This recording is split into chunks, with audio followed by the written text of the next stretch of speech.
I held the envelope in my shaking hand and stared at the picture inside. For a moment the world went quiet, and the laughter at the family reunion became a faraway sound. My brother stood a few steps away, his face pale and small like a child caught in the rain. I could not believe what I was seeing. Before I tell you what the picture showed, please do me a favor. If you like tense, true-feeling stories like this, subscribe to the channel, hit the like button, and turn on the notification bell so you won't miss the next part. Drop in the comments where you are watching from so I know who is with me. Your support helps keep these stories coming. Now back to that moment. The reunion had been bright and noisy. The backyard was full of folding chairs, steaming plates, and small cousins running in circles. My mother had made her famous pepper soup, my aunt had brought jollof rice in a big pot, and the old family photos were spread on a folding table for everyone to see. We had not all been together in years. People hugged and laughed and pretended old hurts were already forgotten. My brother, the same man I had grown up with, had been oddly quiet. He joked with cousins, helped my father pull chairs out from under the table, and seemed to be doing everything right. He smiled, he told stories, he poured himself more drinks. No one guessed that he was hiding something that would change everything.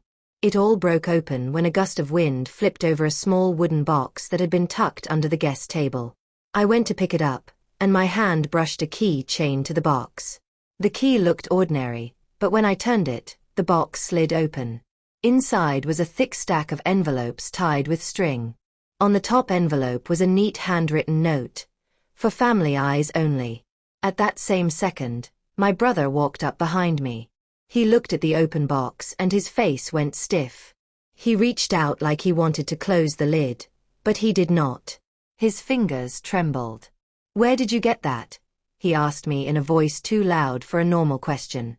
I shrugged like I had just found a pair of lost keys. "It was under the table," I said. "Thought someone left it here." He swallowed. He smiled. "Must be nothing. Old family letters." But the note on the envelope made a tiny bell ring in my head. I slipped the string loose and pulled out the first envelope. It had my name on it. I had not expected to see my own handwriting. I had not expected the letter inside to be thick with folded pages, with a photograph pressed carefully between them. The photograph was small, almost like a passport photo. I stared at it and felt the world tilt. The picture showed a small silver bracelet with a tiny charm shaped like a star. I knew that bracelet. I had seen it once years ago, in a dusty box at my cousin's old house. The charm had been special to one person in our family, the little girl who had disappeared when we were children. People stopped talking about her after a while. Her absence had become a quiet ache, the kind of thing adults did not want to bring up at a family party. The photograph had been taken inside a dark room. Beside the bracelet, someone had written a date and a name. The name was the one we had never said out loud at the reunion. The name of the person everyone thought about but did not mention. My hand went cold. I looked up. The backyard felt smaller. People were laughing by the grill. My brother had moved closer without anyone noticing. His jaw was set. When he spoke, his voice was low. "You shouldn't have opened that," he said. "I was just looking," I said, though my throat was dry. "Why do you have this?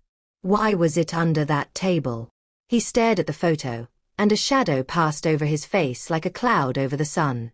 He said nothing for a long time. We moved away from the cluster of cousins and sat on the old wooden bench by the lemon tree. The bench split the yard into two worlds. One where the music was loud and everything seemed safe, and one where I held an envelope that could not be unseen. "Tell me everything," I said. He looked at me as if I had asked him to climb a cliff. "You don't want to know," he began. "It's better if you walk away." I pushed the photograph across the space between us. "I found it," I said. "So either you tell me now or I ask my mother. Which do you prefer?" He made a small, defeated sound. For the first time in my life I saw my brother not as the protector or the tease or the quiet problem solver, but as someone carrying something heavy enough to bend his shoulders. He took a deep breath. "Years ago," he said slowly, "something happened. I thought I could fix it. I thought I was protecting us. I thought. He stopped. He looked down at his hands. When he raised his head, his eyes were wet. You promised me you would never tell, he said. You promised. I don't remember promising that, I said. You promised who? He looked away, at the family spread out like a painting beyond the fence. Your mother, he said. She told me some things and asked me to keep them safe. I kept them in that box. I thought hiding them would keep everyone safe. I never thought. He swallowed. The next words scraped out of him. I thought I could bury it. The worst part was that I believed him then, because his voice had the tired sound of truth. He had the look of someone who had slept badly for many nights. But the photograph in my hand was a small bright wound. The date on the back matched the year everybody thought was peaceful. The name matched the one we had always avoided. Why a photo? I asked. Why a bracelet? He ran his fingers through his hair and looked at the sky. Sometimes people leave things behind. They make you remember things over and over. I took the photograph because I needed to know it was there.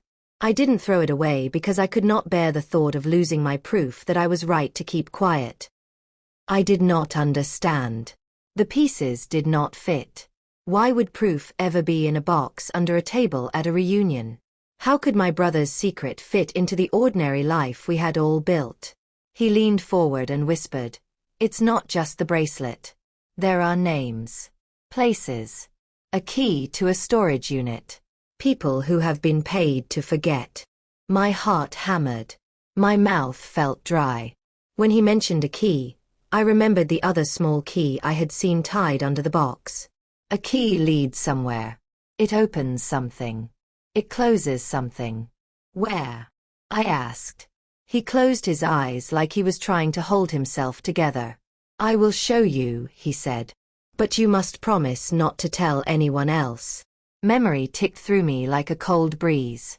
I thought about my mother's laugh, about the children running, about the way my brother had always tried to fix things in silence.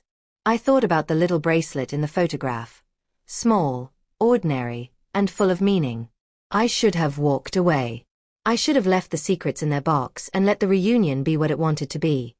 A place to laugh and eat and remember the past kindly.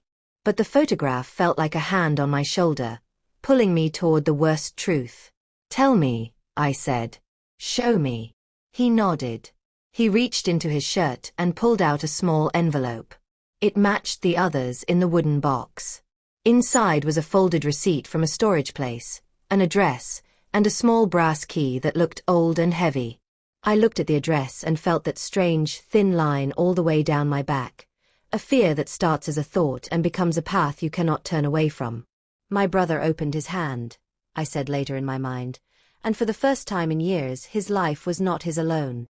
We stood up from the bench. In the backyard, someone clapped, and a cousin shouted that the cake was ready. No one knew what we had just found in the shade of the lemon tree. No one knew how one small photograph could reach into the past and pull up stones that had been lying there for a long time. As we walked toward my brother's car, I held the key like a promise or a threat. The evening air smelled of fried plantain and smoke. In the darkening sky, the first stars were sharp. He slid into the driver's seat and put the key on the passenger seat between us. His hand hovered over it. "If you go with me," he said, "I will tell you everything. If you stay, I will go alone." I did not answer. I had no right to choose for him. But I did have a right to know why my life, the safe shape of it, might be cracking. I picked up the key. When the engine started, the yard behind us seemed very far away. I held the key like a small bright thing that could open a door to what I had always tried not to see. We drove away from the reunion. I did not know where the storage unit was. I did not know what the photograph meant.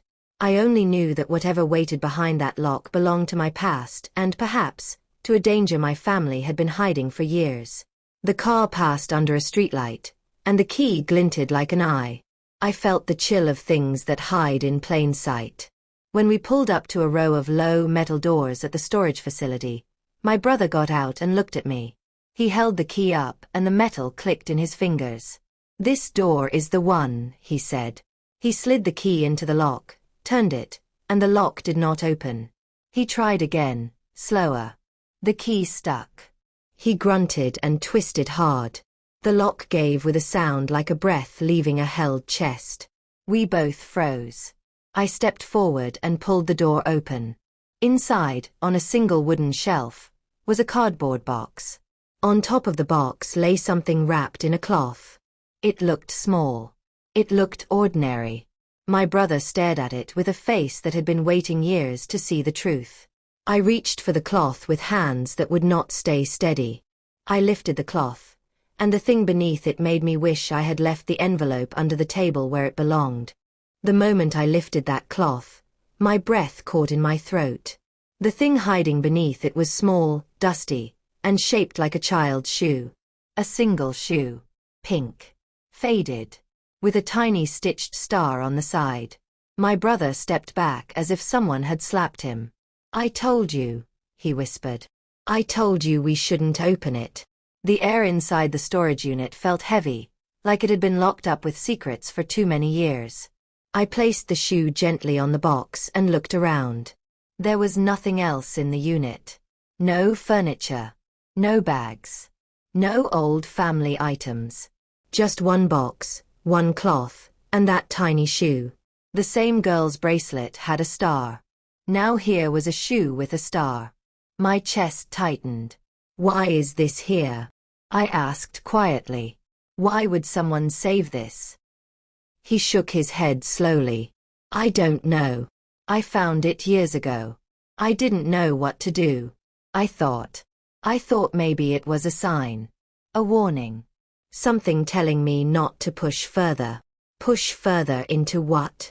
I asked. He did not answer. Instead, he sat on the cold cement floor and put his face in his hands. He looked like a man carrying a secret that had gotten too big for him. For the first time in my life, he seemed small. I sat beside him. "Tell me," I said again. "I won't judge. I just need to know." He lifted his head slowly. "It started with a story," he whispered. "A story that our mother told me when I was 12. She said something happened the year that girl went missing. Something the adults never fixed. Something they never told you." "Why me?" I asked. "Why didn't they tell me too?" His eyes softened. "Because you were the favorite," he said. "They wanted you protected, not involved." The words stung. I had never thought of myself as the favorite. But maybe they meant sheltered. Kept away. Kept from knowing too much. "What story did she tell you?" I asked. He looked toward the open door of the unit. Cars rushed past outside, muffled by distance. Life continued normally while our world twisted into something darker. "She said," he began slowly, "that the girl didn't run away. That she didn't disappear the way they said. Our mother told me someone in the family saw something that night, something they weren't supposed to see." A long, cold silence followed. "Who saw it?" I whispered. He pointed at the shoe. "Her," he said. "She saw something. And the next morning, she was gone." My body felt like ice. The missing girl was a child, a sweet, quiet child with a star bracelet. I remembered her only in flashes, like a fading dream. And now my brother was saying she had witnessed something, and then she vanished. "What did she see?" I asked, my voice shaking. He tore open the cardboard box. Inside were more cloth-wrapped objects, a stack of old papers, and a plastic bag containing several photographs. He pulled a picture from the pile and handed it to me. I stared at the image. It showed the girl, standing near a doorway, looking frightened. Behind her was an adult shadow. Only a silhouette. No face. No clear identity. But the person behind her looked like they were reaching for her. My stomach twisted. "Where did you get this?" I asked sharply. "I found the box in our mother's old room," he said. "It was hidden under the floorboards. She told me not to open it, But curiosity is a beast. Did she know what happened to the girl? I asked. He pressed his lips together. She knew something. But she never said everything. She only told me two things. That the girl saw someone do something terrible, and that the truth must stay buried for the good of the family. Those words struck me like a slap. The good of the family? I repeated. What family? The ones eating jollof rice and laughing like everything is perfect? Or the ones hiding secrets behind floorboards and storage units? My brother did not answer. He stared at the floor. I picked up the photograph again. The silhouette behind the little girl. Something about the shape looked familiar. A broad shoulder. A bent neck. The outline of a hand that looked strong. But I could not place it. The tension in my chest grew. Why did you wait until today to show me this? I asked. He wiped his face. Because someone else came looking. What do you mean? He reached into his pocket and handed me a small folded paper. I opened it. On the paper, written in rushed handwriting, were 4 words. It was not an accident. My throat tightened. Who wrote this? I asked. He looked away. We don't know. But the note was left inside my car last night. Chills crawled down my arms. A stranger. A warning. A missing child. A box hidden for years. I stood up and walked deeper into the storage unit. There were marks on the walls. Long, thin scratches on the metal. At first they seemed random, but after staring at them longer, they looked like fingernail marks. As if someone had dragged their nails in fear. What happened here? I whispered. My brother stood beside me. That's why I didn't want you to come, he said. This isn't something we can just forget. I touched one of the scratches. It was deep. Too deep for a small child. This is recent, I said. Not from years ago. He nodded. I know. Silence filled the air like a thick fog. I picked up the plastic bag that held more photographs. Inside were pictures of our house from years ago. Pictures of the missing girl playing in the garden. Pictures of her sitting at the living room table with crayons scattered around her. Then my breath stopped. One photo showed her standing beside someone whose face had been scratched out with a pen. Violently. Repeatedly. Who did this? I asked, my voice low. He pointed at the pen lying in the box. The ink is fresh. A wave of fear washed through me.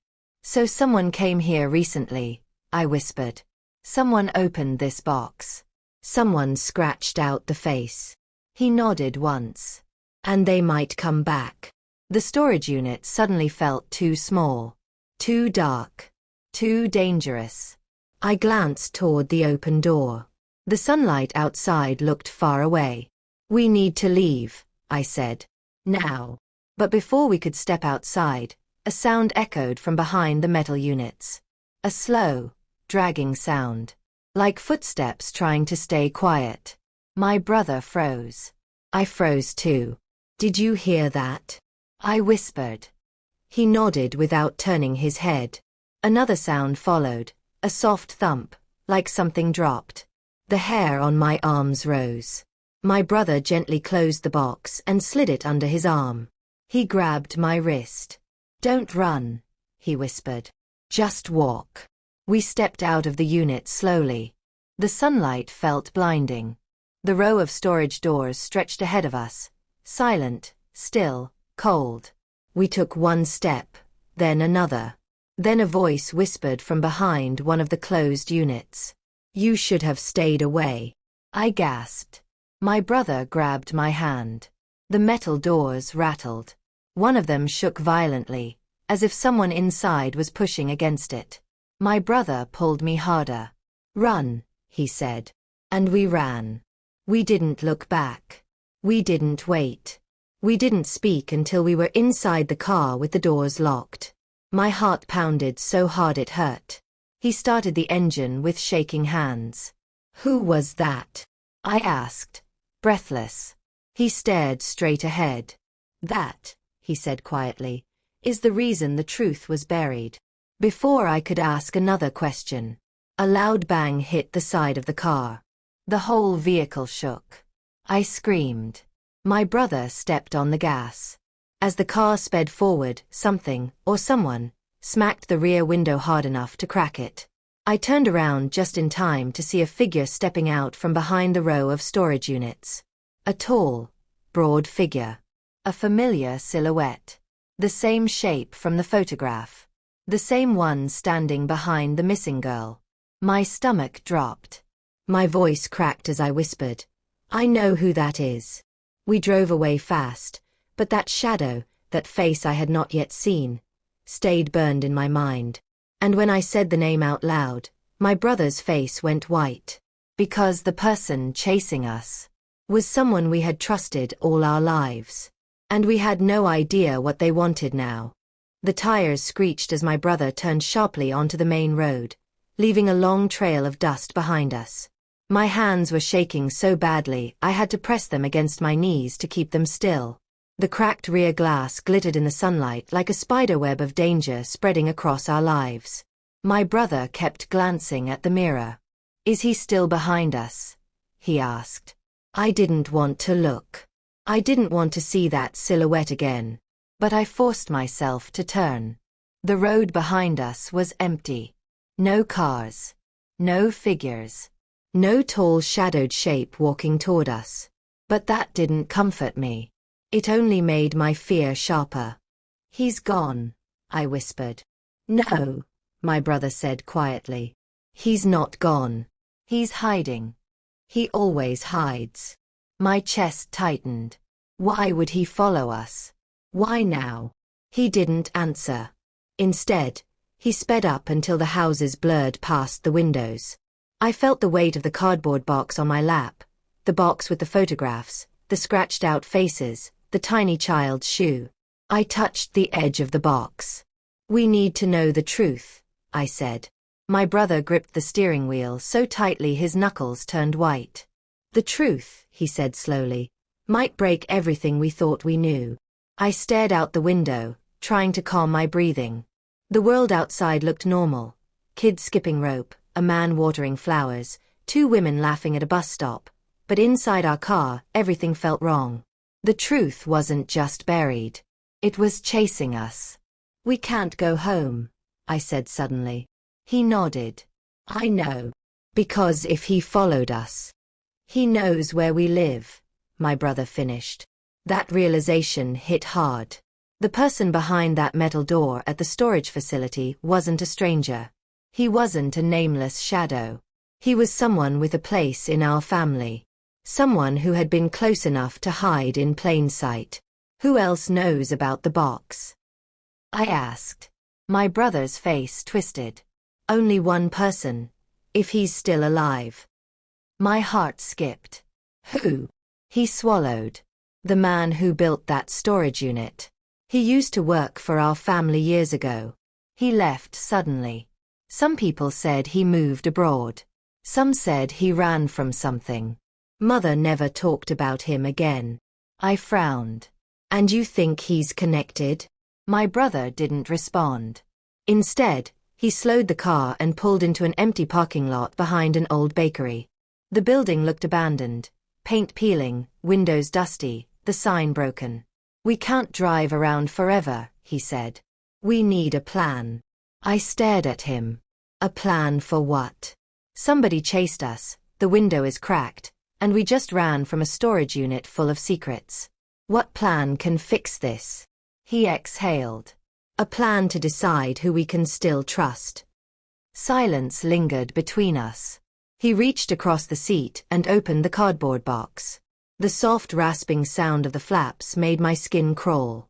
He pulled out a stack of papers, old letters, torn notebook pages, photographs, receipts, and placed them between us. "We need to read everything," he said, "piece by piece." A sudden knock on the window made me jump. I gasped and clutched my chest. My brother nearly hit the roof. But it wasn't the shadowy figure. It was an old woman holding a tray of meat pies. Her smile was small, tired. You want to buy? She asked. My brother shook his head quickly and waved her away. She nodded and walked to the next car in the lot. My heartbeat slowly returned to normal. She scared me half to death, I whispered. That's why we need to be careful, he said. Anyone could be watching. He turned the papers toward me. Start reading. I picked up the top page. It was a letter written in our mother's handwriting. My brother leaned closer as I read out loud. I know what you did that night. And if you ever come near the child again, I will expose you. The words pierced the air like sharp knives. That child, I whispered. She meant the missing girl. My brother nodded slowly. And the you in that letter must be the person she was protecting us from. My hand shook as I lifted another photograph. This one was even worse.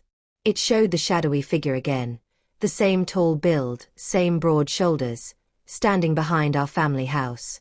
In one corner of the photo, circled in red ink, was something terrifyingly familiar. A shovel. Fresh dirt. A small mound. A small sneaker lying on the ground beside it. The same sneaker as the one in the storage unit. I dropped the picture onto the car seat. My breath came out in choppy gasps. Do you think? I couldn't finish the sentence. My brother looked straight ahead. I don't know, he said. But I think our mother knew something terrible. A chill crawled down my spine. Why would she hide this from us? For protection, he whispered. Or fear. We sat there in silence for a long moment. Then my brother said something that made my blood freeze. I think Mother wasn't the only one who knew. I think somebody else helped hide it. Somebody still close to us. I felt the world tilt. Who? Before he could answer, his phone buzzed. He looked at the screen, and his face turned white. What is it? I asked. He slowly turned the phone so I could see it. A single message from an unknown number. Stop digging. Or you will join her. My throat closed. Oh no. Then another message arrived instantly. I saw you at the storage unit. My brother locked the phone. We have to leave, he said. But as he started the engine, a slow, heavy shadow passed across the driver's side window. We both froze. The shadow lingered there. Tall. Broad. Too familiar. My brother whispered. Don't move. We sat as still as stone. Then, the shadow bent closer. I could see it through the side mirror. A man. A man I recognized. A man whose voice had once tucked us in at night. A man whose hands had carried us when we were small. And then I realized why the silhouette in the photograph looked so familiar. Because I had grown up looking at that shape. My stomach dropped. My brother whispered the name first. It's him. The door handle started to move. Slowly. Up, down, trying to open it. Trying to get in. Trying to reach us. My heart hammered so hard I thought I might faint. My brother locked the doors again, even though they were already locked. His fingers trembled. Then the shadow outside leaned closer to the glass. And in a low, cold voice, the voice that once told us bedtime stories, he whispered through the window. Come out. Both of you. We need to talk about that girl. My brother stepped on the gas so hard the car jerked forward, almost hitting a pole. We sped out of the parking lot, the shadow shrinking behind us. But as we turned onto the next street, I saw something that nearly stopped my heart. He was following us. Not in a car. On foot. Walking fast. Too fast. His eyes locked on ours. And even from a distance, I could see his smile. A smile that said we were not going anywhere. A smile that promised we had just opened the door to something far darker than we ever imagined. And what he said next, as loud as thunder, froze me completely. You can't run from family. My brother drove faster, but his hands were shaking too much to stay steady. We need to tell the truth, I whispered. He shook his head violently. No. The truth will destroy everything. I looked back again. He was still walking toward us. Still smiling. Still knowing something we didn't. And then I felt it in my bones. This nightmare wasn't just about a missing girl. It was about us. Something done behind our backs. Something hidden in our past. Something that would change everything when we found it. And he, the man walking toward us, was the one who held the final piece. But the worst part. He wasn't the only one watching. Just as we turned the corner, another figure stepped out from behind a tree. Another shadow. Another pair of eyes. Another silent witness to our fear. Which meant only one thing. More than one person in our family knew the truth. And not all of them wanted it exposed.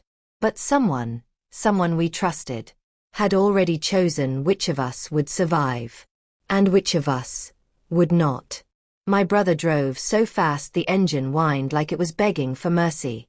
The cracked rear window vibrated with every bump in the road. I kept turning, looking behind us, expecting to see that familiar shadow still coming toward us, the man we once trusted with our whole hearts. But the road was empty now. Too empty. That's worse, my brother muttered under his breath. If he's not behind us, then he's ahead somewhere. I felt a chill crawl up my spine. Where are we going? I asked, gripping the cardboard box on my lap. Someplace he won't expect, he said. But his voice didn't sound confident. It sounded scared. We finally slowed down in front of an old church building on the edge of town. The white paint had peeled off the walls, and the wooden door hung crooked. The windows were dusty, and the signboard read, "Closed for renovation." Here. I whispered. Why here? My brother wiped sweat from his forehead. Because the one person who might still help us works here. Who? He didn't answer. He just grabbed the box and walked toward the church. I followed, my steps slow and unsure. The old door creaked loudly when he pushed it open. Inside, the air smelled of dust, old books, and something faintly sweet, like flowers left on a grave too long. A single light bulb swung from the ceiling, flickering faintly. "Hello," my brother called. No answer. We walked deeper inside until we reached a small office room. The door was slightly open. My brother knocked softly. "Come in," a voice replied. A familiar voice. I froze. My brother opened the door and stepped inside, so I followed. Sitting behind a wooden desk was someone I never expected to see. Our aunt. The quiet one. The gentle one. The one who always made sure everyone had enough food at family gatherings. The one who prayed the loudest. The one who hugged children warmly. The one who looked like she would never hide anything. She stood up immediately. "I was expecting you." "Expecting us?" My heart thudded painfully. You knew we were coming?" I asked. She nodded, folding her hands.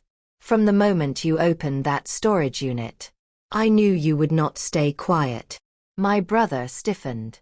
"You knew about the unit?" She smiled a sad, weary smile. "Of course.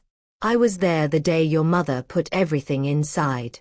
Those words felt like a slap. "You helped her hide the truth?" my brother asked. She sighed deeply. "I helped her protect you too. There is a difference." I took a step forward. "Protect us from what?" Her eyes softened. "From the man who chased you." The room felt suddenly heavy. "You mean?" I whispered. She nodded slowly. "Your uncle." The truth tasted bitter in my mouth. I shook my head. How could he? He helped raise us. That is why your mother feared him." She gestured to the box. She gathered everything she could, notes, photos, records, and hid them before he could destroy them. "Why didn't she call the police?" my brother asked, frustration leaking into his voice. Our aunt closed her eyes for a moment. "Because she had no proof except what she found. And if she reported him, your family would be torn apart." "She should have told us," I whispered. "She should have told someone." She told me. Our aunt's voice cracked. And I have been trying to keep you safe ever since. My brother dropped into a chair, exhausted. Safe from what? What did he do to the missing girl? Our aunt hesitated. Her hands trembled. Her eyes filled. Then she said quietly, she saw him do something terrible. Something that could destroy everything. What did she see? I asked, my voice raw. A tear slid down our aunt's cheek. She saw him carry someone into the backyard at night. She saw him bury something. She saw him look around to make sure no one else was awake. I felt all the blood drain from my face. And the next morning, she whispered, she was gone. My whole body shook. So I couldn't finish. We don't know what happened after the burial, she said quickly. We only know he found out she had seen him. And he cornered your mother afterward. Threatened her. Warned her never to speak. My brother leaned forward. And mother obeyed him? She feared him, our aunt said. He was stronger. Louder. And he always had people who believed him. I felt anger rise in me like fire. I clenched my fists. Then why did he chase us? Why now? Our aunt looked at me with sorrow. Because you opened the box. Before I could ask more, the church door slammed loudly. We all froze. My brother jumped to his feet. Our aunt gasped. It's him. Footsteps echoed through the empty building. Slow. Heavy. Each step felt like it shook the floorboards. He followed us, my brother whispered. No, our aunt said, voice trembling. He tracked you. He has always been good at tracking. My heart raced. Is there a back door? I asked. Our aunt shook her head. Only one exit. The footsteps were getting closer. My brother grabbed the box and whispered, hide it. I shoved it behind the old wooden cabinet in the corner, just as the office door handle turned slowly. My chest tightened.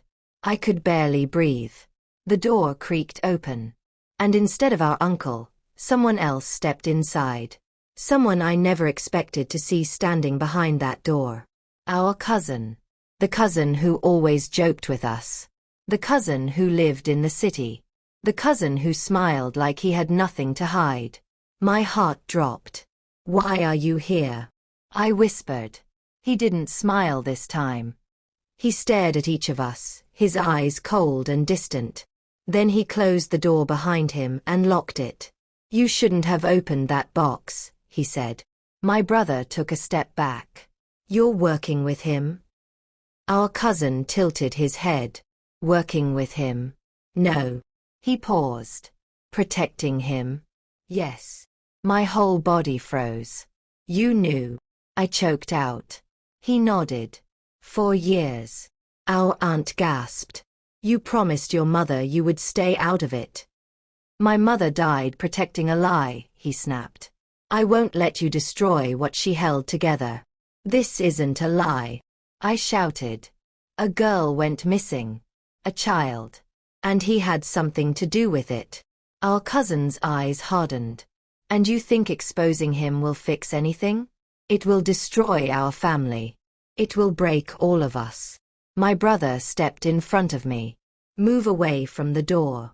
No, our cousin said calmly. Nobody leaves. My heart hammered painfully. You don't have to do this, I whispered. He shook his head. I do. Because he asked me to watch you. A cold chill ran down my arms. He knew you would come here. What does he want? My brother asked. Our cousin leaned back on the desk and crossed his arms. He wants the box. I inhaled sharply. You won't get it, my brother said. Our cousin chuckled softly. I don't need to get it. I just need to keep you here long enough. My stomach dropped. Long enough for what? He looked toward the door. And then we heard it. Another set of footsteps. Slow. Heavy. Coming closer. Closer. Closer. Our aunt grabbed my hand tightly, her nails digging into my skin. My brother stepped in front of us like a shield. The footsteps stopped right outside the office. The door handle turned. My breath hitched. Then, in the silence that followed, our uncle's voice came through the wood. Open the door. I felt the whole world collapse inside me. Our cousin reached for the lock. And just before he touched it, our aunt whispered a single sentence that shattered everything. Don't open it.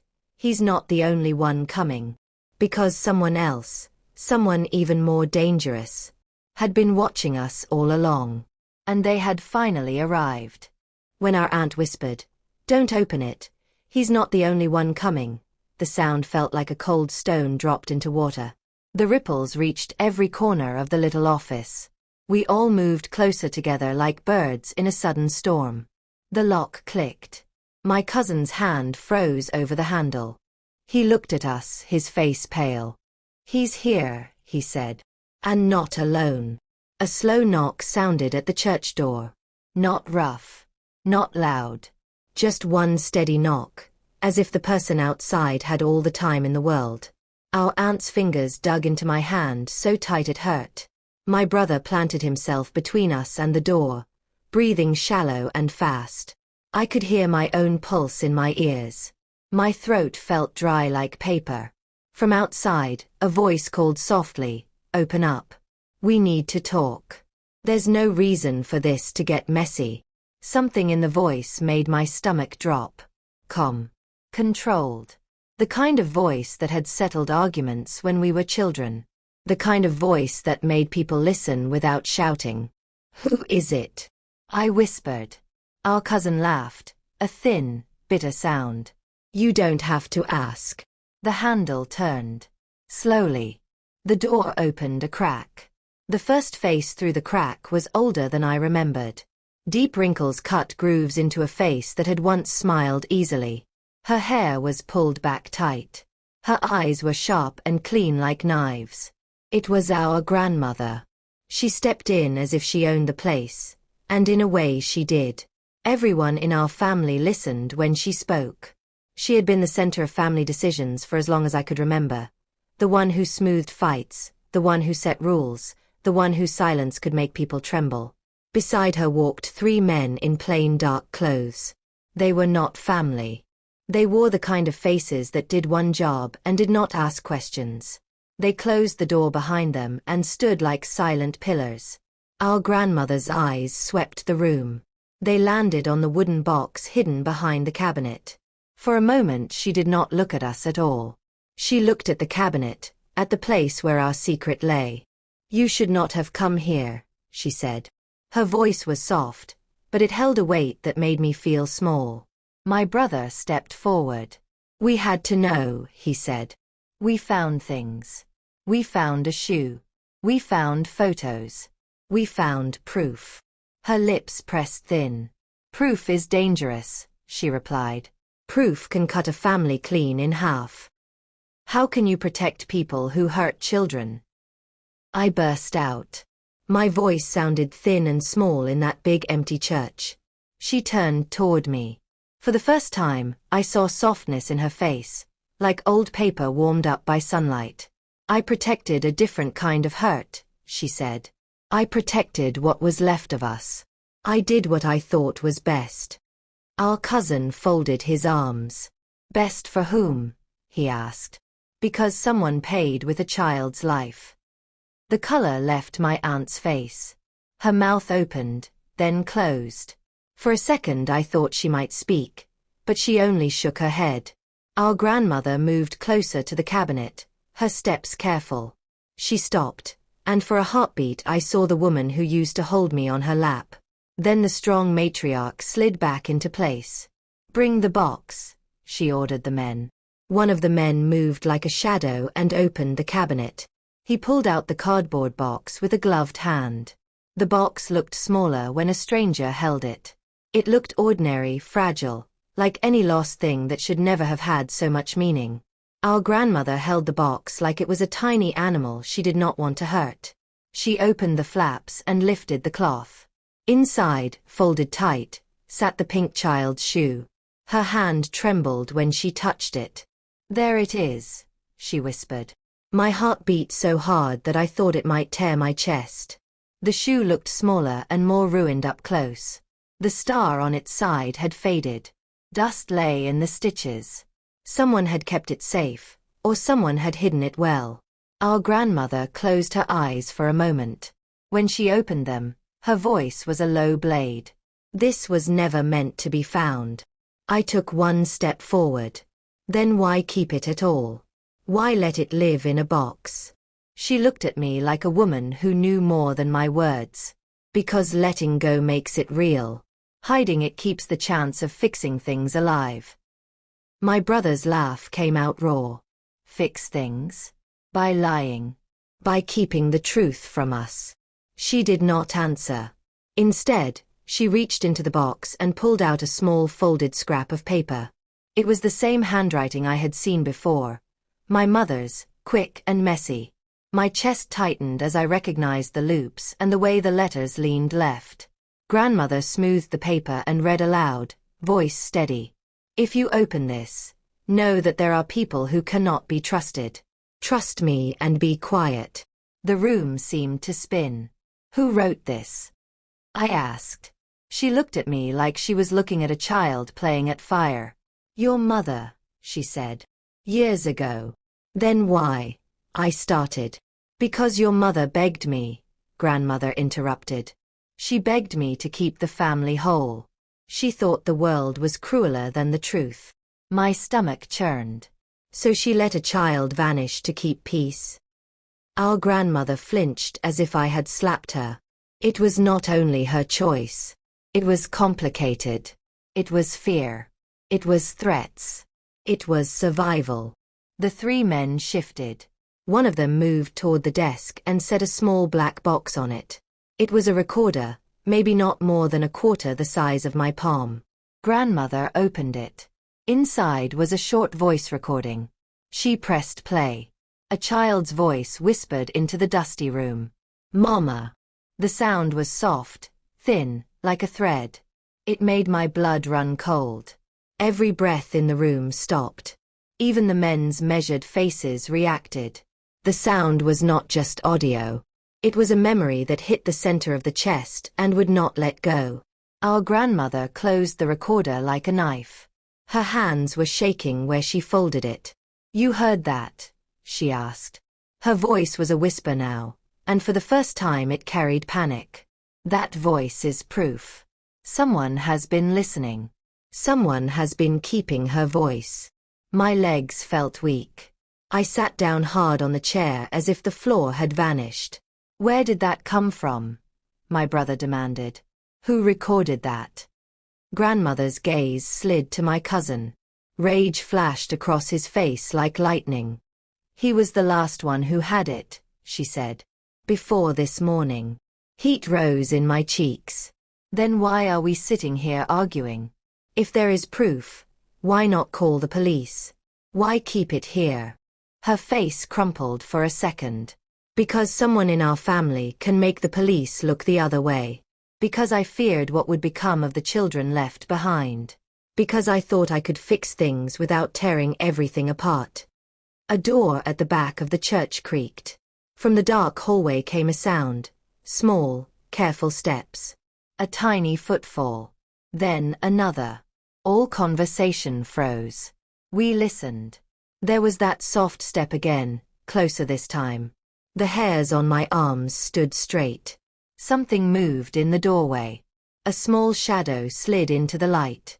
It was not a tall man. Not an adult. A little shape with hair tied back and bare legs from the knee down. A girl. She looked at us with eyes that knew things children should not know. She clutched something in her small hands, a ribbon, frayed at the edges. She held it out like an offering or an accusation. I'm hungry, she said simply. My mouth opened, but no sound came out. My brother stood frozen, as if a rope had wrapped around him. The little girl took a step forward and looked straight at our grandmother. You lied, she whispered. You told me to be quiet. I wanted to run to her. I wanted to scoop her into my arms and ask 1,000 questions. But something in her face told me she was not the child from the photographs. She was older. She had lived. She had a hardness in her eyes like someone who had watched too much. Grandmother's face turned completely white. Her hands went to her mouth. The men in dark clothes reached for her as if to keep her from collapsing. Then the lights in the church blinked once, twice. Everything went black. A single sound cracked the air, a small laugh, thin and cut like glass. "Surprise!" a voice hissed from the dark. And in the darkness, the little girl's ribbon slipped from her fingers and hit the floor between us. When the lights flickered back on, one of the men in dark clothes had the little ribbon in his hand. But the girl was no longer where she had been standing. She had vanished. A cold quiet filled the room. And then, from somewhere very close, impossibly close, a whisper that could only be a child said my name. "Mama." The whisper was soft. It was real. And it came from behind me. The whisper, "Mama," floated behind me so softly that my bones seemed to turn to ice. My breath stopped.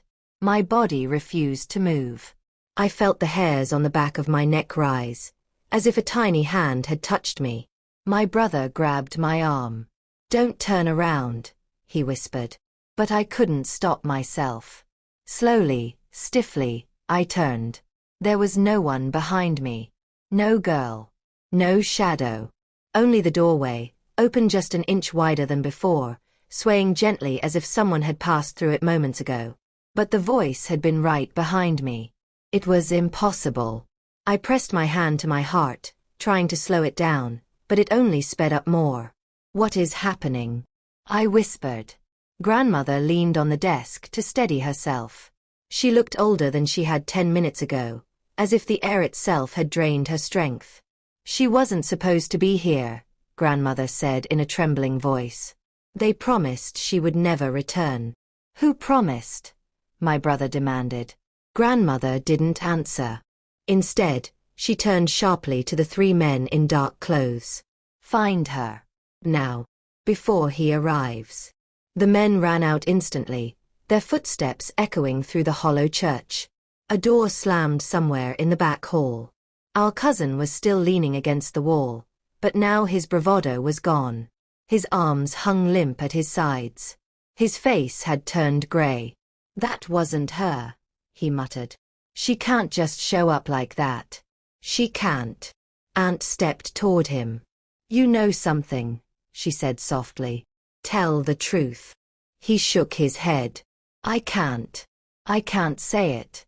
They told us never to speak of it." My brother took a long, shaky breath. "If you don't talk," he said, "we will never get through this alive." Our cousin looked at the floor. His voice dropped to a whisper. "The little girl inside this church is not who you think she is." A cold silence followed. "What do you mean?" I asked. He swallowed hard. "The missing girl, the one from the photos, she disappeared years ago. But a different child was brought to replace her." The room spun. "What?" I gasped. "A replacement? Why?" "To keep the story alive," he said. "To keep the lie strong. To make it look like the girl had run away and come back. To calm your mother. To calm the neighbors. To confuse everyone." Aunt shook her head. "That cannot be true. You are lying." "I wish I was," he whispered. He looked at Grandmother with accusing eyes. She didn't deny it. She didn't blink. Her silence was louder than a scream.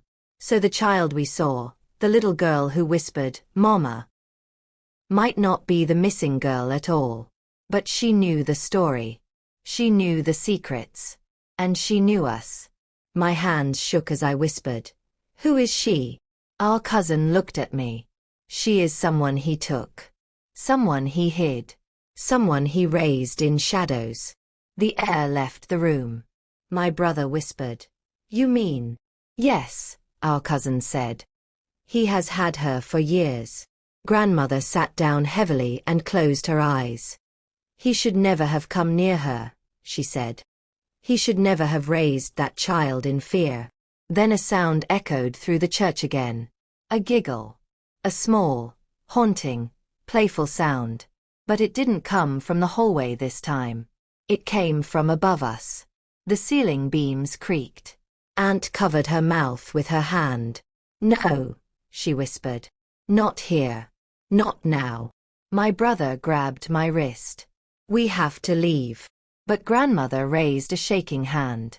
"No one leaves," she said. "If you run, he will follow you. And he will not stop until he has the box. Then tell us the truth." I said, louder than I meant to. "We can't fight what we don't understand." Grandmother stared at me with tired, fearful eyes. "Fine," she whispered. "You want the truth?" The child who disappeared saw something she was not supposed to see.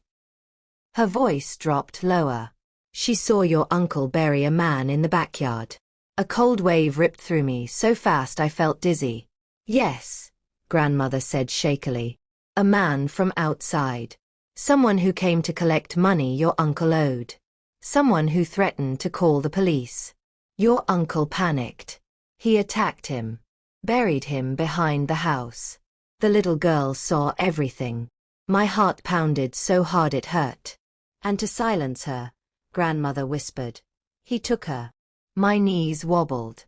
I held the back of a chair to stay upright. "And the replacement?" my brother asked. Grandmother wiped a tear from her cheek. "He insisted on bringing another girl. Someone small. Someone quiet. Someone broken. Someone he could control." A chill crawled across my skin. "But why?" I whispered. Grandmother looked at me like the truth itself weighed more than she could carry. "Because," she said, "your mother threatened to expose him. And he told her that if she spoke, the girl would never be found again." My breath caught. "So mother stayed silent to save the replacement child." Grandmother nodded. "And then," she whispered, voice cracking, "your mother made me promise to keep the family together after she was gone." Aunt sobbed quietly. "She died carrying secrets too heavy for one person." My brother rubbed his forehead. "So the missing girl, do you know where she is?" Grandmother shook her head slowly. "We thought she was gone forever. Until today." The ceiling creaked again. Dust fell like tiny grains of sand. A soft voice floated down. "Grandma." Grandmother gasped and clutched her chest. Tears filled her eyes as she whispered, "She's here. She remembers me." The girl's voice hummed from the rafters. "You told me not to cry." The giggle came again, but this time it had no joy in it. Just sadness. Just pain. Just years of darkness. My cousin stepped toward the center of the room. "We have to get her down," he said. "She might hurt herself." "No," Aunt said sharply. "She's not hiding. She's waiting." "Waiting for what?" I asked. "For him." And then, as if the church itself had been listening, the front doors of the building slammed open with a bang so powerful it shook dust from the walls. Heavy footsteps entered. Slow. Deep. Steady. Our cousin's face turned ghost white. Aunt backed into a corner. Grandmother whispered, "He has found us." My brother grabbed my hand. "Stay behind me." We all turned toward the main hallway. And standing in the doorway, framed by the broken sunlight, was our uncle. His shadow stretched long across the floor. But he wasn't alone. Standing beside him, holding his hand, was the same little girl. Her wide eyes stared at us. And she whispered again, in a trembling voice that broke my heart, "Mama, why did you leave me with him?" My knees buckled. Everyone froze. And then the uncle smiled, a slow, cold, terrible smile. "Let's finish this," he said. Before we could move, before we could speak, before we could breathe, the little girl let go of his hand and pointed directly at me.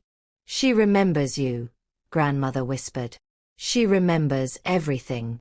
The uncle stepped forward, and the girl said, "Tell them what you did, or I will." My heart stopped, because I didn't know what she meant. But in her dark, trembling eyes, I saw something that terrified me more than anything else. She believed I was part of the secret. The little girl's finger stayed pointed at me, small but sharp as a knife. Her eyes, dark, shaken, too old for her face, locked onto mine. My knees felt weak. My throat tightened until I could barely swallow. I don't understand, I whispered. What did I do? The uncle took one slow step forward, blocking half the doorway with his tall frame. His smile stayed fixed, cold, flat, knowing. The kind of smile that made your skin crawl. That's what we all want to hear, he said.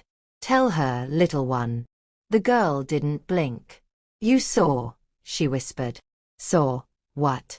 My brother grabbed my shoulder. She's confused, he said firmly.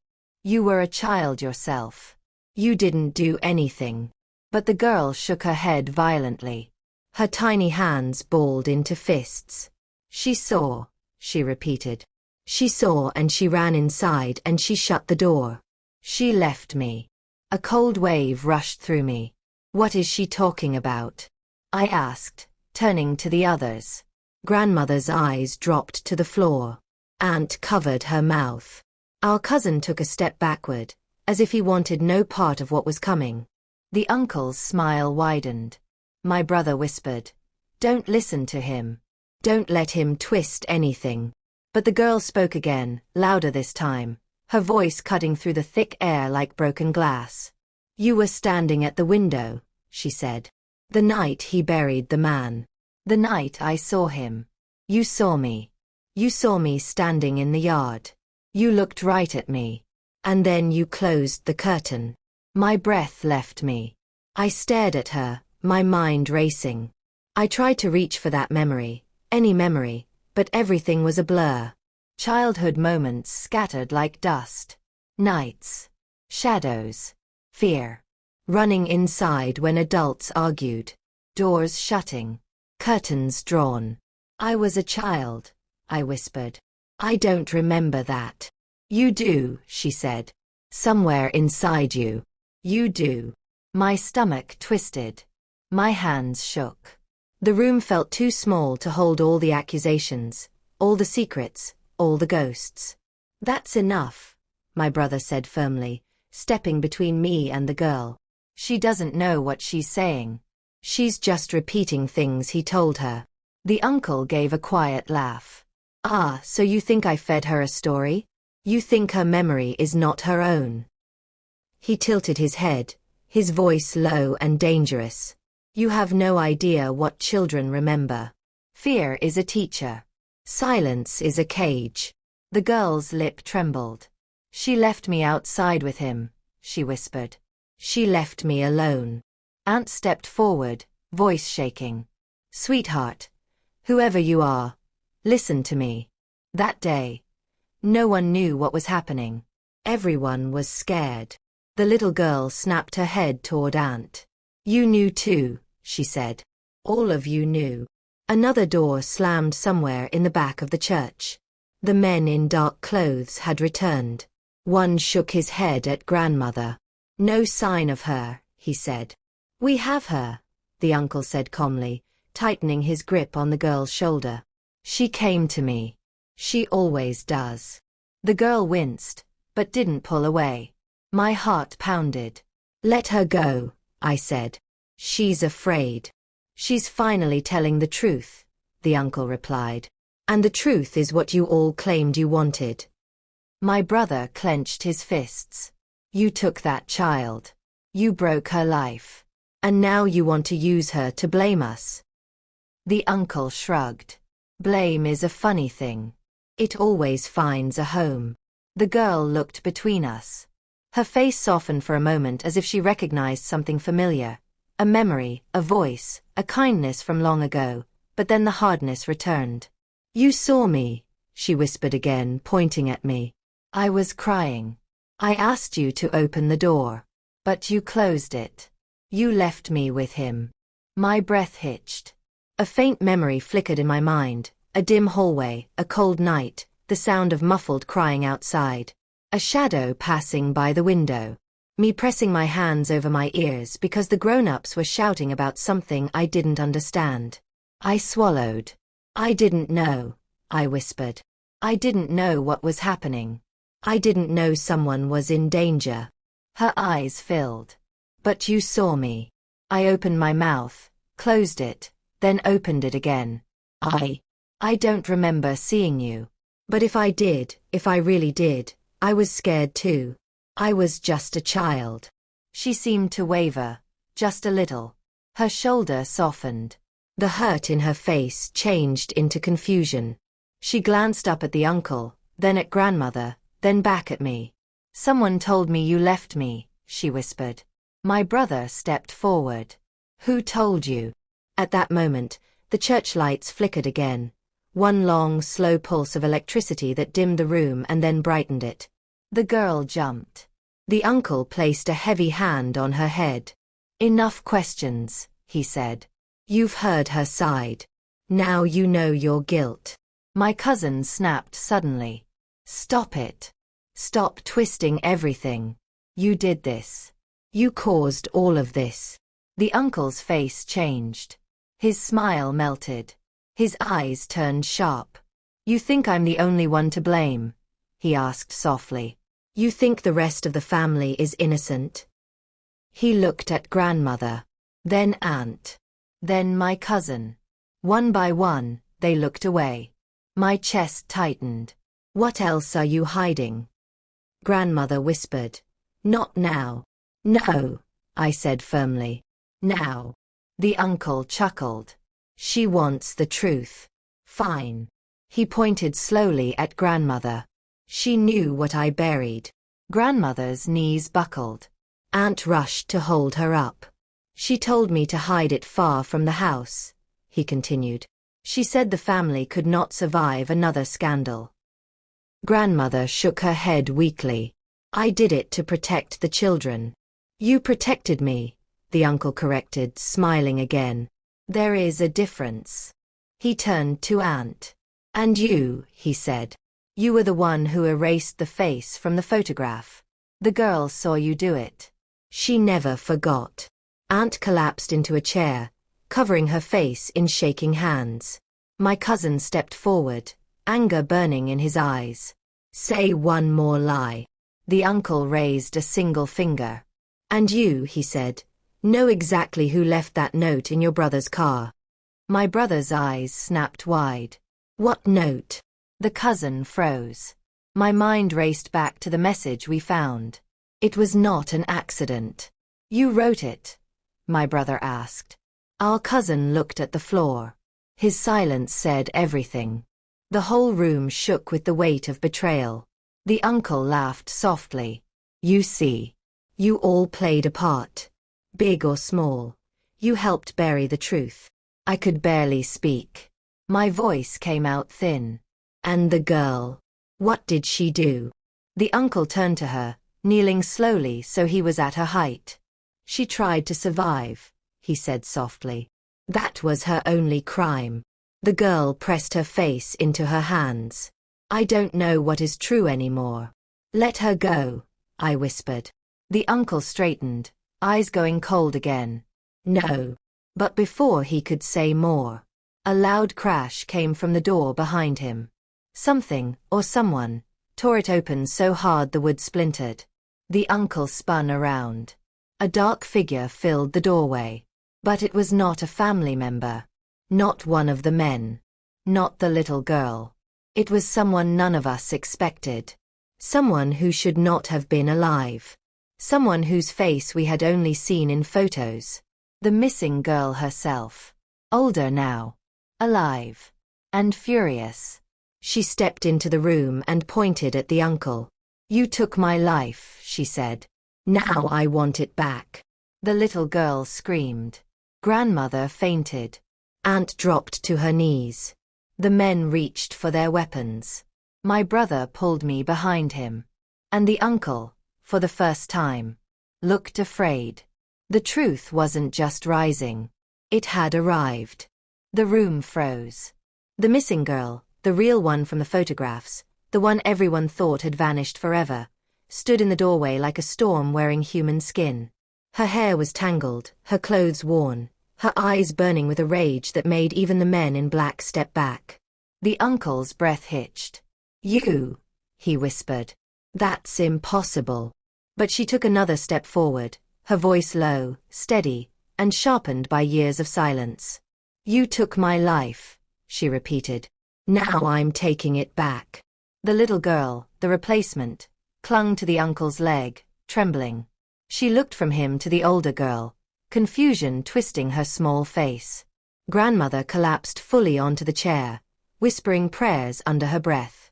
Aunt crawled backward until her spine hit the wall. My cousin flattened himself against the bookshelf.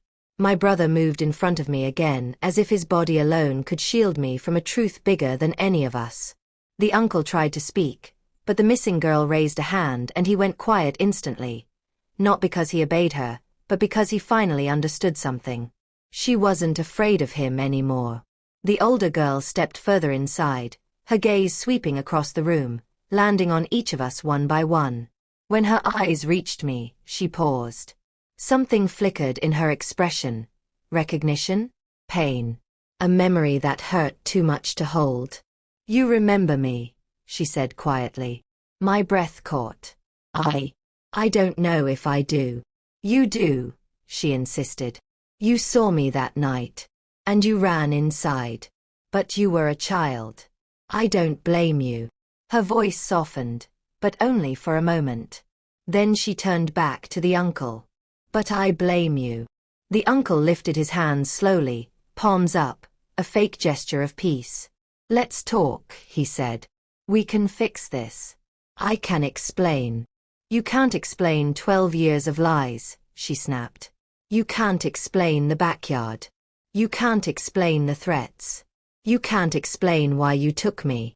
The replacement girl tugged his sleeve. "You told me she went away," she whispered. "You told me she didn't want to come back." The uncle stiffened. The older girl looked at her gently. "He lied to you. He lied to everyone." The replacement girl backed away from him, slowly, step by step, until she reached the corner of the room. The uncle's voice cracked. "Wait. Stop," the older girl said sharply. "Don't speak to her." Her voice carried power.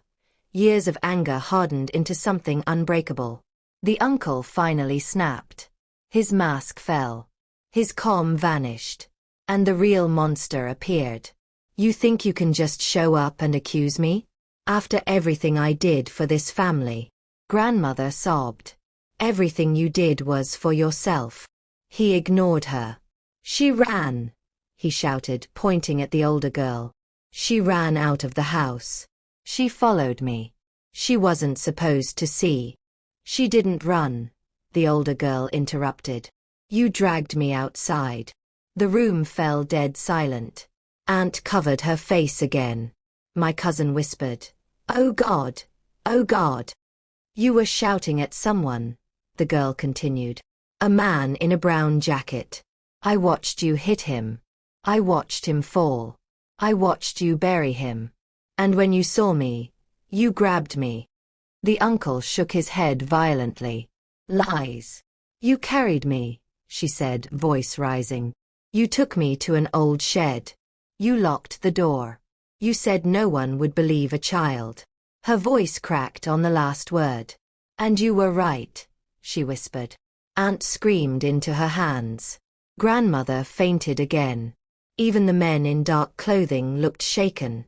The uncle slammed his fist into the wall. "She's lying. She has to be lying."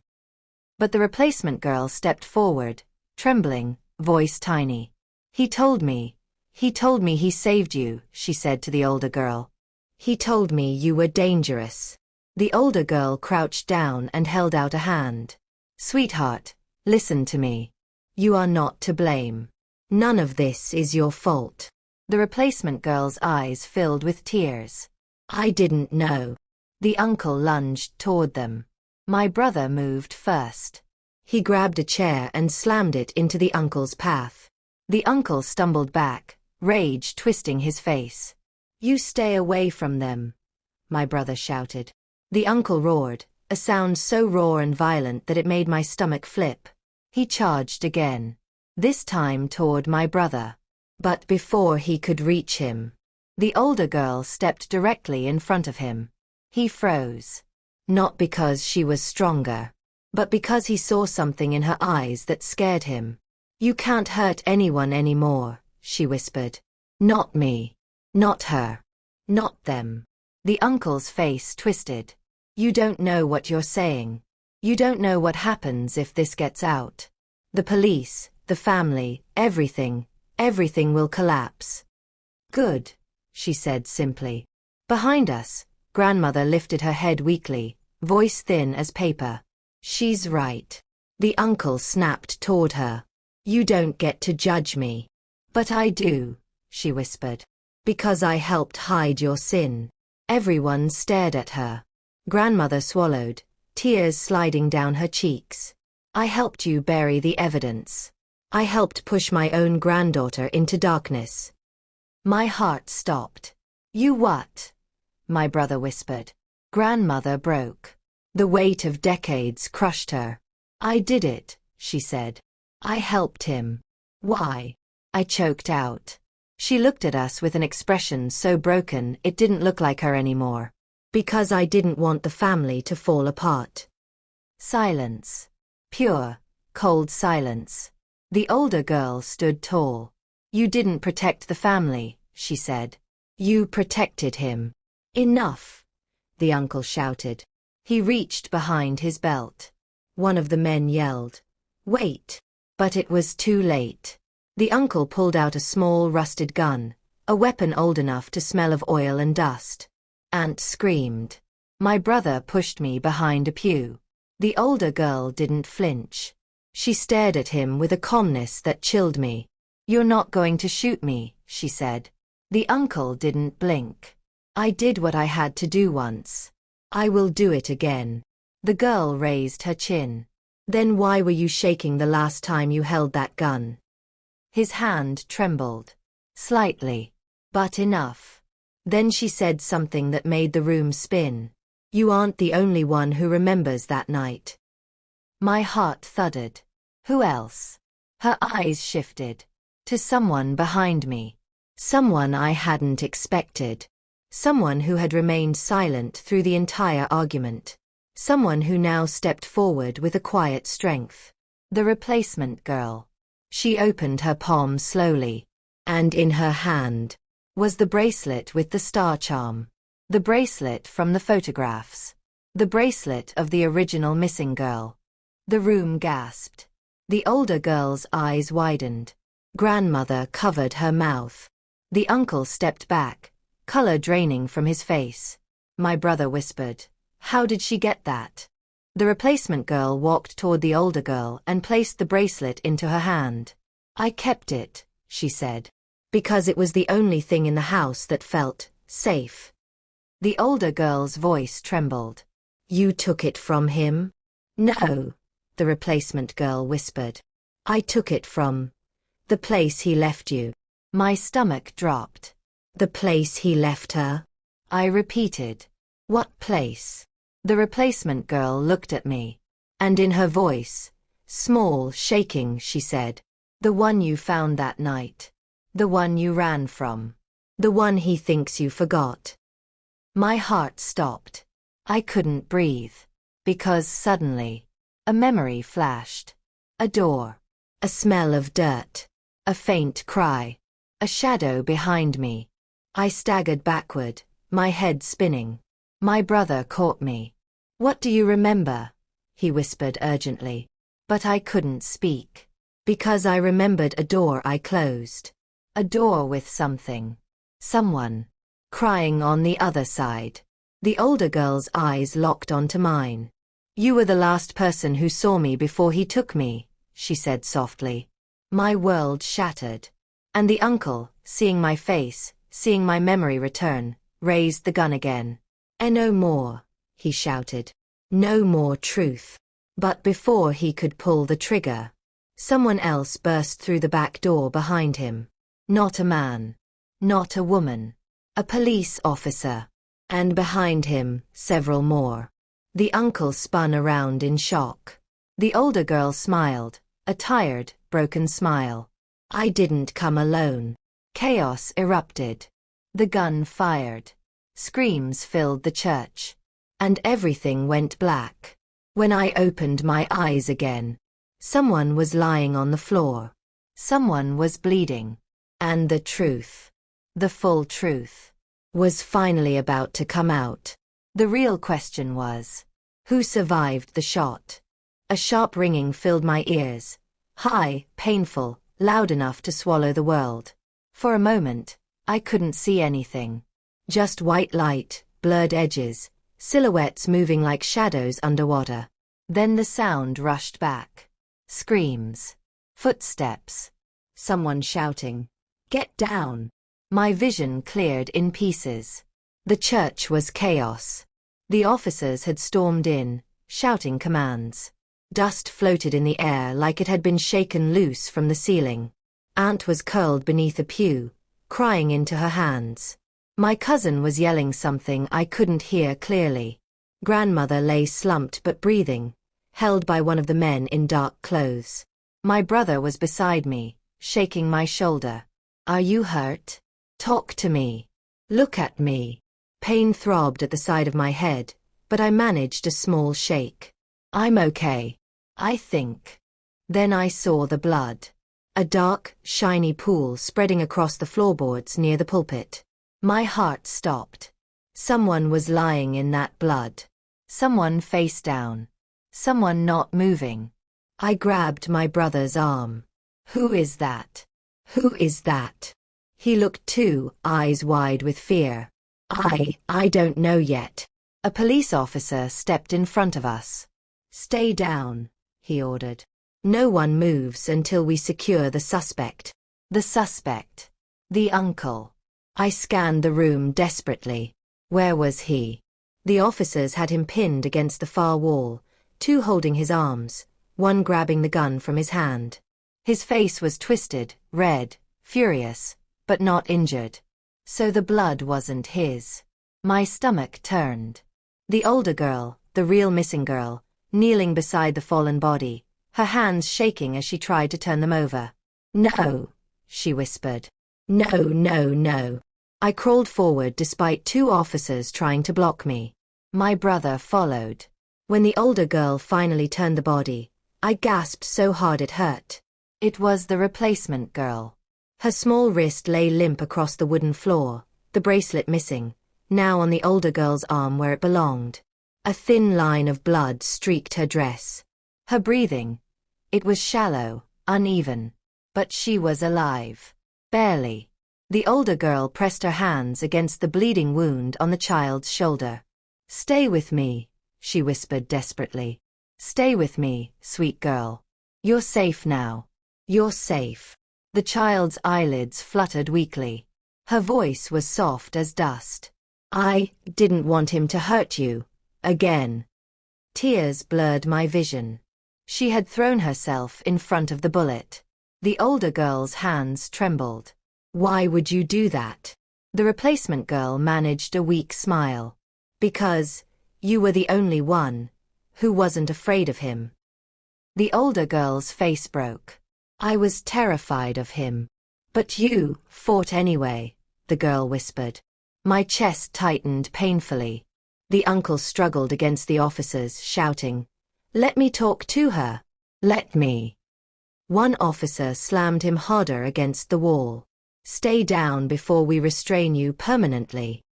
He kept yelling, voice cracking. "She was mine to protect. I kept her safe. I kept you all safe." Aunt screamed at him. "You destroyed us." Grandmother raised her head weakly, whispering, "Enough. Please, enough." The older girl looked at me suddenly, her eyes full of hurt and something else, a question. "You remembered something," she said softly. "Before everything went dark. What did you remember?" I swallowed hard, a lump rising in my throat.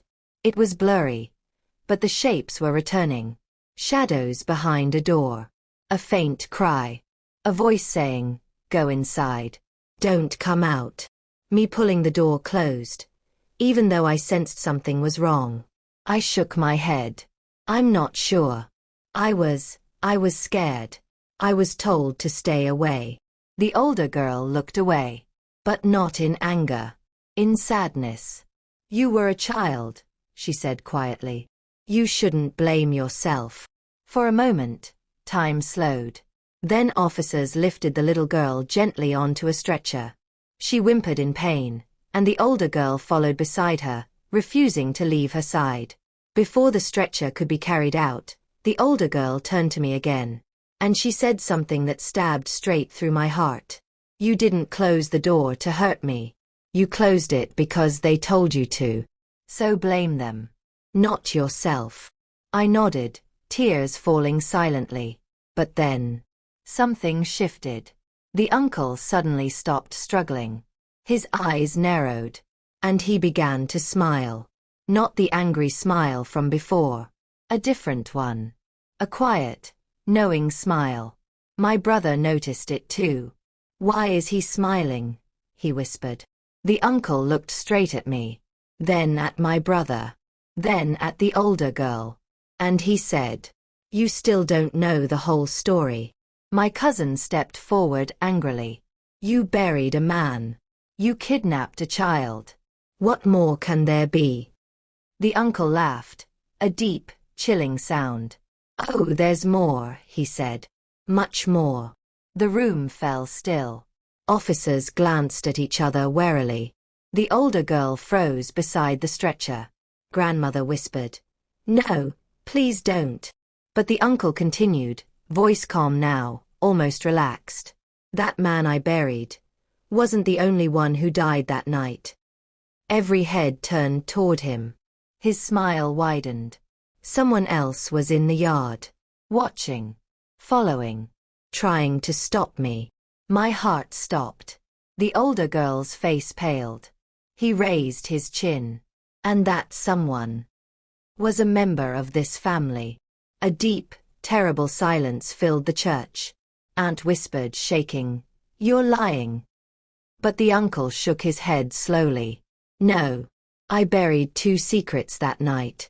Not one. My brother clenched his fists. Who? Who was it? The uncle looked around the room, enjoying the fear. It's time, he said softly. Time you all learned who has been hiding the biggest truth of all. He turned his gaze directly toward grandmother. My blood went cold. Grandmother's eyes widened.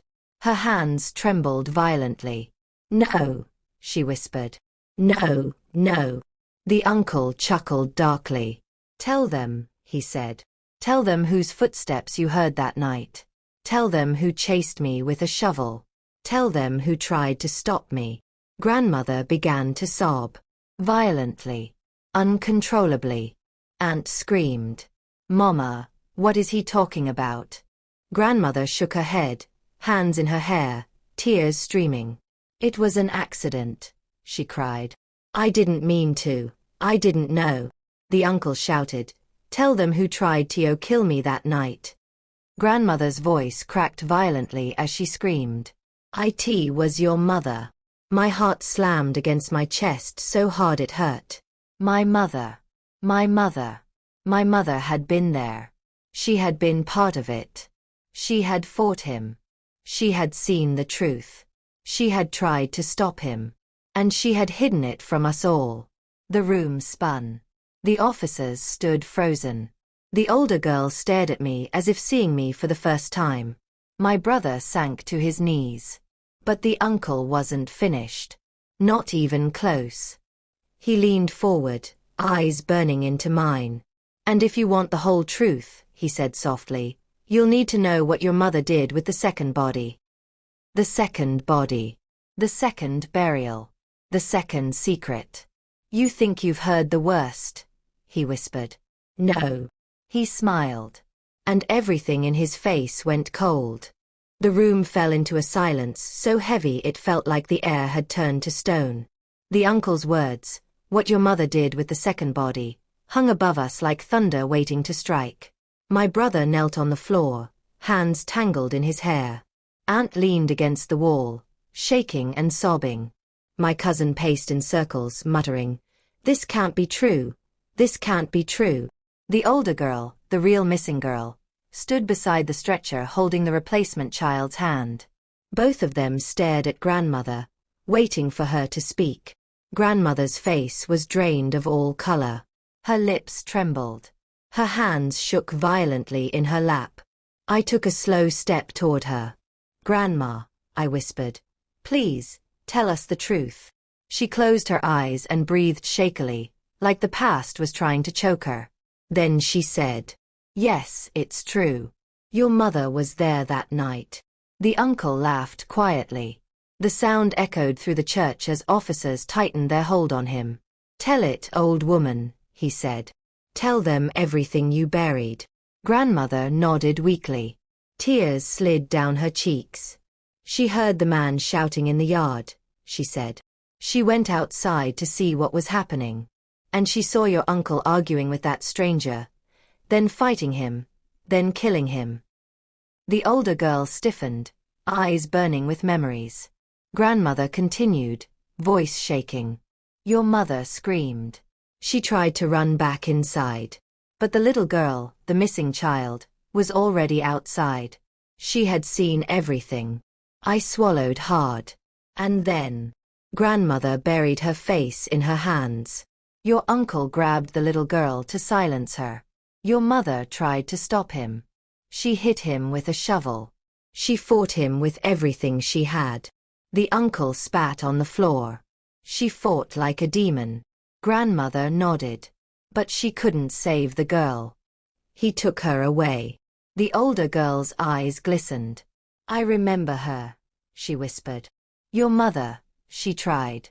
She really tried." My heart ached with a mix of grief and pride. "My mother tried to save you," I whispered. The older girl gave a small nod. "Yes, she did." But grandmother wasn't done. She looked up, eyes filled with regret. "After he took the child, your mother panicked. She thought he would come for you and your brother next.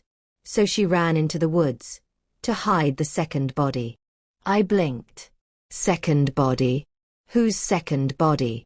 Grandmother's face collapsed into tears. "The man your mother hit," she whispered. "He wasn't dead." Every muscle in my body froze. "She dragged him away," grandmother continued. "She was terrified. She thought if he woke up, he would tell the police she was involved. She thought everyone would blame her." The uncle smirked. "She buried him alive." A sound escaped me, a choking breath. "No, no, she wouldn't.